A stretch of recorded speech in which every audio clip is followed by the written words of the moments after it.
বিসমিল্লাহির রহমানির রহিম। আসসালামু আলাইকুম। তো গতকালকে বেড়াতে আসছিলাম আমার ছোটো বোনের বাসায়। তো ওর বাসায় আসলে কী কী গিফট নিয়ে এসেছি আর সাথে ওর বাসার হোম ট্যুরটা আপনাদের সাথে শেয়ার করব। তো বাচ্চাদের জন্য নিয়েছিলাম একটা পাঞ্জাবি আর আছে একটা গিফট, সেটা অবশ্যই দেখাবো। তো ও থাকে ওদের ফ্ল্যাটের 8 তলায়, ওদের নিজস্ব ফ্ল্যাট। আমরা লিফটে করে 8 তলায় উঠে আসলাম। এই যে আমরা এখন ঢুকছি, ভিতরে যাওয়ার পরেই প্রথমে আছে ওদের ড্রয়িং রুমটা খুব সুন্দর গুছানো। তো যেহেতু রাতে আমরা সব অনেক বেশি জন মানুষ ছিলাম, নিচে বেডিং করা হয়েছে। তো বেডিং তোলাও হয়েছে পিতা আমি আর বেশি কিছু দেখাতে পারিনি ড্রয়িং রুমটা। এখানে একটা ইন্টারকমের ব্যবস্থা আছে। তো সবাই অনেকে ড্রয়িং রুমে ছিল, তো ক্যামেরা দেখার সঙ্গে সঙ্গে সবাই পালিয়েছে। তো এখানে ড্রয়িং রুমে এক পাশে একটা বুক সেলফ আছে বিশাল, আছে এখানে একটা ছোটো একটা পড়ার টেবিল, এখানে ওরা এক ছেলে পড়ালেখা করে। আর ঢুকতে প্রথমে জুতার র্যাক আছে দুইটি, একটা জুতার বক্সের উপর এখানে খুব সুন্দর একটা বক্স আছে, দেখিয়েছিলাম। তো এখানে হাতের বাম পাশে একটি আছে ওয়াশরুম, তার পাশে আছে ওয়াশিং মেশিনটা ওরা মানে ফ্ল্যাটটা করার সময় আসলে সে নিয়মে করেছে সিস্টেমে। তো এই ফ্ল্যাটটার ডিজাইনটা প্লাস সব কিছু কাজে ওর হাজব্যান্ড করেছে, কারণ ওর হাজব্যান্ড একটি ইঞ্জিনিয়ার। এখানে এটা হচ্ছে একটা বিশাল আকারের ডাইনিং স্পেসটা আসলে বড় হলে দেখতে সুন্দর লাগে। আর যেহেতু আমরা কিছুক্ষণ আগে সকাল নাস্তা করে উঠেছি, তো কিচেন রুমটা অনেক এলোমেলো। তো কিচেন রুমটা ভালো করে দেখানো হয়নি। ওর হেল্পিং হ্যান্ড এখানে তরকারিগুলো কুটে দিচ্ছে। তো আমি চলে আসলাম আবার ডাইনিং স্পেসে। এখানে আছে একটা ফ্রিজ, আছে একটা ডাইনিং টেবিল, ওই পাশে আছে আর একটা ডিপ ফ্রিজ। ও ডিপ ফ্রিজের কালারটা একদম প্রায় অন্যরকম, আমার কাছে খুব ইউনিক লাগছিল। তো সেই জন্য এটাও শেয়ার করছিলাম। ডিপ ফ্রিজের কালারগুলো আমরা বেশিরভাগ দেওয়ার সময় দেখি থাকে আসে অ্যাশ কালার বা পিঙ্ক কালার, তো ওটা একটু গ্রিন কালারের মধ্যে।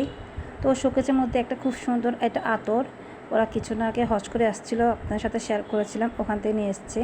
আতরটা আসলে প্র্যাকটিক্যালি দেখতে বেশি সুন্দর ছিল। আর এখানে আছে অনেকগুলো প্লে টয়, আর আছে এখানে অনেকগুলো ক্রেস্ট, এগুলো ছেলেরা যে কোনো অনুষ্ঠানে আসলে গিফট পেয়েছে। আর পড়াশোনার জন্য কিছু বৃত্তি উপলক্ষে পেয়েছে। আসলে কী বলে পেয়েছিল আমাকে বলেছিল, বাট আমি ভুলে গিয়েছি। বাট বৃত্তি উপলক্ষে পেয়েছে আর যে কোনো একটা অনুষ্ঠানে পেয়েছিল। তো ওরা মাশাআল্লাহ সবাই খুব ভালো, এমনি আল্লাহর রহমতে। এখানে আছে একটি ফিল্টার, এখানে আরেকটি রুম আছে। তো এই রুমেই ও ছোটো ছেলে থাকে, ওইখানে ও স্টাডি করে। তো ছোটো বলতে আসলে এত বেশি বড় না, মানে ও এখন ক্লাস 3-তে পড়ে। আর আছে এখানে একটি স্টাডি টেবিল। তো আমি আবার একটু ব্যাকে যাচ্ছিলাম, যেহেতু ওরা আবার বলছিল খালামণি তুমি সরো আমরা যাব। তো আবার ব্যাকে চলে আসলাম। এখানে আবার একটি দেখানো হয়নি, কিচেন রুমের পাশে আরেকটা রুম আছে, এখানে ওর শ্বশুর থাকে। তো যেহেতু উনি ভিতরে ছিল আসলে ভিতরটা দেখানো হয়নি। ওদের প্রতিটা রুমের পাশে একটি অ্যাটাচড ওয়াশরুম আছে, একটা বারান্দা আছে, যেটা বেশি ভালো লেগেছে আমার, কারণ কাপড় শুকোতে দিতে একদম বেশি সমস্যা হয় আমাদের। আর এই যে স্টাডি টেবিলটা দেখা যাচ্ছে, স্টাডি টেবিলটির বিশেষত্ব আছে অ্যাটাচড পাশে বুক সেলফ আছে, প্লাস একটি চেয়ারও ছিল। তো সেটা এখন দেখানো সম্ভব হচ্ছে না। তো যদি নেক্সট টাইম আসলে কোনো সময় সুযোগ অবশ্যই দেখিয়ে দেব। পাশে একটি ওয়ার্ড্রোব বা শোকেসের মতো আছে, যেখানে আমার বোন তার নিজস্ব পার্সোনাল জিনিসগুলো রাখে এখানে। তো সেটাও দেখিয়ে দিলাম আপনাদেরকে। তো এখান থেকে চলে যাচ্ছি আস্তে আস্তে, আমি ব্যাক সাইডে যাচ্ছি যাতে একটু ভালো করে বুঝতে পারেন, জানি না বোঝা যাচ্ছে কি না। এখন চলে যাব ওদের মাস্টার বেডে। ওদের মাস্টার বেডটা আমি দরজা বন্ধ করে রেখেছি, যেহেতু বাচ্চারা যাতে এলোমেলো না করতে পারে। তো ওখানে যাচ্ছি। এখানেও একটি ছোট টেবিল আছে, একটা চেয়ার আছে, যেখানে ওর হাজব্যান্ড নিজস্ব কিছু পড়াশোনার কাজ করে বা নিজস্ব কিছু ডিজাইন করে। আর আছে একটা খাট, একটা এখানে র্যাক আছে, স্ট্যান্ড র্যাক।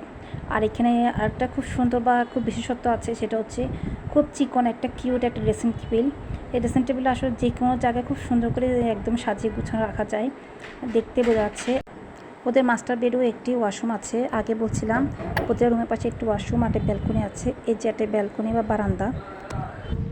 তো ভিডিও দেখতে দেখতে বলুন তো আমি এখন কোন সিটিতে আছি, দেখি কে বলতে পারেন, আমি বলবো না আমি কোথায় বেড়াতে এসেছি।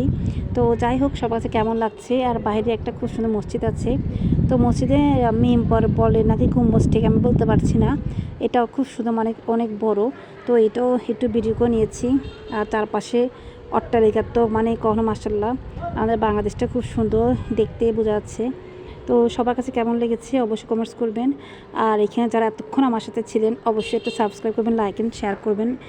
আর যদি খুব বেশি ভালো লাগে বা আমার ভিডিও যদি আপনার ভালো লাগে তাহলে অল বাটনে ক্লিক করতে পারেন, তাহলে আমি ভিডিও দেওয়ার সঙ্গে সঙ্গে আপনাদের কাছে চলে যাবে। আর এভাবে আমরা গল্প করতে করতে একজন আপন হয়ে যাব, কারণ এটা তো আমি আরেকবার বলছি, একটি অদৃশ্য চেন, যেখানে সবাই খুবই আপন হতে পারে পাশাপাশি থাকলে, মানে একজনকে হেল্প করলে। তা আমি আস্তে আস্তে ব্যাকে চলে যাচ্ছি, যেহেতু প্রায় সবগুলো রুমই দেখানো শেষ হয়েছে। এই যে আবার আমি ঘুরে আসলাম ওর ছেলেদের রুমে, যেখানে বাচ্চারা থাকে আসলে। তো স্টাডি রুমটাকে আসলে ও বিভিন্নভাবে সাজিয়েছে 3জন ছেলের জন্য, 3টা রুমে। আর এখানে সব জায়গায় আছে ওর ওয়াল আলমারি। তো এখানে আসার পরে ওর ছোটো ছেলে আসলে পাঞ্জাবি পরা রেডি হচ্ছিলো, যেহেতু আজকে ছিল ফ্রাইডে, জুমার নামাজে সবাই রেডি হচ্ছিলো। তো জুমার নামাজ পড়ার আগেই সবাই খেলছিল। তো যখন ও বলছে না গেঞ্জি পরে আসবে, তো লুকিয়ে গিয়েছে। আর এই যে ওরা এখানে আমি যে টয়টা এনেছিলাম সেটার নাম হচ্ছে লেগো সেট। তো এটা ওদের খুবই পছন্দের একটি টয়। এখানে অনেকগুলো ছোট ছোট পার্টস থাকে, সেই পার্টসগুলো দিকে একটা ছোট টয় মেলানোর পরে একটি বড় একটা টয় বানানো যায়। আসলে খুব মানে ধৈর্যের ব্যাপার। আর আমার মনে হচ্ছে আমার এই সময় এত ধৈর্য নেই যে মিলানোর, কিন্তু ওর মেজর ছেলে খুব সুন্দর করে মিলিয়ে ফেলতে পারে। এই যে অনেকগুলো টয় মিলিয়েছে, প্রায় এখানে 13টি আছে। 13টির মধ্যে ও প্রায় 11টি মিলিয়েছে, আর 2টো বাকি আছে। তো এই টয়গুলো দিয়ে আরেকটা বড় টয় বানানো যায়। তো এখানে পুরো একটি টয় আছে, সেটা হচ্ছে ফায়ার সার্ভিসের গাড়ির। তো ইনশাল্লাহ যদি আসলে সময় সুযোগ হয় পুরোটা আপনাদের সাথে শেয়ার করব, কারণ খুব সুন্দর একটি টয়। দেখালে আসলে এটা আমার কাছে মনে হয় রুবিক্স কিউব, তারপরে পাজলস আর এরকম ব্লক জিনিসপত্র যখন কেউ খেলে, আর এখন নতুন যেটা এই লেগো সেট, ওদের ব্রেনটা খুব শার্প হয়। আর ব্রেনটা মানে খুব মানে একটা ব্রেনে আমরা বলি না অনেক সময় যে তোমার ব্রেনটা আসলে একটু রিয়েলাইজ করো, তোমার ব্রেনটাকে একটু মডিফাই করো। তো এই ধরনের খেলনাগুলি খেললে আমার মনে হচ্ছে ব্রেনটা একটু দ্রুত চালু হয়। সেটা মানে আসলে চিন্তা করতে হয় তো এখানে যে আপনাকে কীভাবে খেলবো, কীভাবে আমি এই জিনিসটা মিলাবো, মিলাতে আমাকে হবে বা একটা জিনিস করতে হবে। তো তখন তো আমাদের ব্রেনটা একটু সার্কুলেশন হয়। তো আমার কাছে মনে হয় এই জন্য এইসব খেলনাগুলো বাচ্চাদের জন্য খুব ভালো। তবে সেটা অবশ্য 8 বছরের পর। তো এখানে একটা পাঞ্জাবি দিয়েছিলাম বড় ছেলের জন্য, রাজস্থান থেকে নিয়েছিলাম পাঞ্জাবিটা। এটাও খুব পছন্দ হয়েছে, কারণ আমি ভাবছিলাম কালারটা পছন্দ হবে কি না, আসলে না দেখতে পছন্দ হয়েছে। তো দেখাতে প্রায় সবটাই দেখিয়ে ফেলেছি। সবার কাছে কেমন লেগেছে অবশ্যই কমেন্টস করে জানাবেন। আর আমাদের সবার জন্য দোয়া করবেন, আমরাও সবার জন্য দোয়া করি। আজকের মতো এখানে বিদায় নিচ্ছি। আল্লাহ হাফেজ।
মাশাআল্লাহ, ও খুব সুন্দর করে গুছিয়ে রাখে, পরিষ্কার করে রাখে, খুব ভালো লাগে।